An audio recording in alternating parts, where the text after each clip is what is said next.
Aujourd'hui, c'est les grands départs du Jonas. Tu dois déloger aujourd'hui le Jonas qui a infiltré le barque qui t'amène vers le bon port de ta destination de bénédiction, de la prospérité. Que l'Éternel te bénisse abondamment.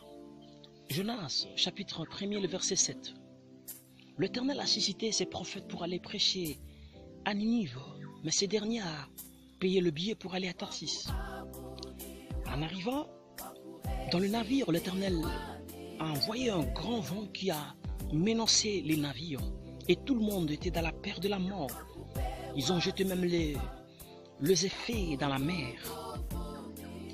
Mais rien n'est passé comme le calme et la situation s'apérit.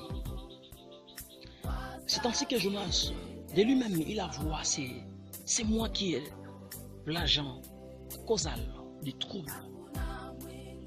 Aujourd'hui, je ne prends pas Jonas comme un prophète, mais comme un agent causal du malheur. Qui est Jonas aujourd'hui? C'est lui qui attire le malheur dans votre navire, dans votre vie.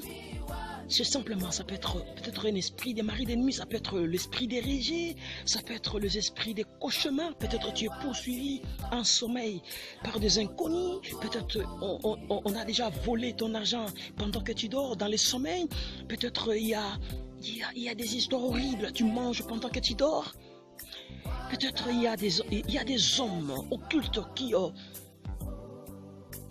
font des imprécations contre ta vie. Comme fille de l'apôtre Paul dans Actes chapitre 23, le verset 12, la Bible déclare que plus de 40 personnes jeûnaient et priaient contre l'apôtre Paul pour sa disparition. Peut-être aussi, c'est votre cas, tu es réclamé par la maladie, peut-être il y a des histoires horribles qui menacent ton existence. Peut-être il y a déjà l'infiltration de Jonas dans votre navire. Voilà pourquoi tu as perdu le mariage, tu as perdu l'argent, tu as perdu peut-être l'emploi, tu as perdu l'enfant, tu as perdu le père, tu as perdu ta mère, tu as perdu ta femme.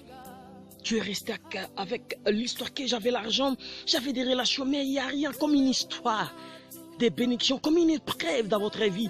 Il n'y a que des grincements des dents dans votre histoire. Tu es simplement bercé par les maris de nuit, tu es bercé par la maladie, tu vis que des médicaments, Il n'y a rien comme histoire des bénédictions dans votre vie.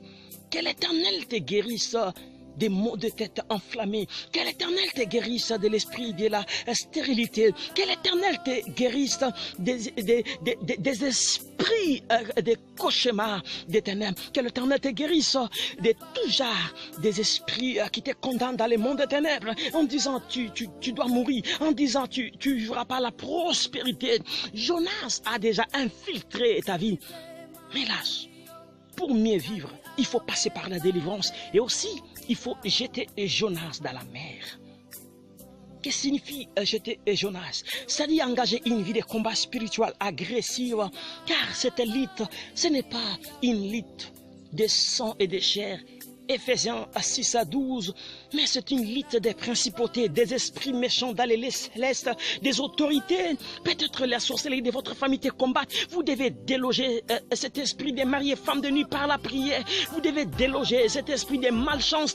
Vous devez déloger cet esprit de condamnation, des ténèbres. C'est ça votre Jonas. Que l'Éternel aujourd'hui vous donne cette audace par la foi. Vous devez, je dis bien, déloger Jonas des malédictions, Jonas de stérilité, Jonas de condamnation. C'est alors qu'il y aura le calme. Je dis le calme de la prospérité. Je dis le calme du mariage. Je dis le calme de l'abondance. Je dis le calme reviendra. Car David a dit, le bonheur et la grâce de Dieu m'accompagneront tous les jours de ma vie et j'habiterai dans la maison de l'Éternel. Psaume 23:8. Que l'Éternel aussi donne dans ta vie le bonheur. Je dis bien le bonheur du mariage, le bonheur, je dis bien le bonheur de l'argent, des finances, le bonheur relationnel. Tout cela, moyennant que la grâce de Dieu. C'est la grâce de Dieu qui va faire toutes ces choses.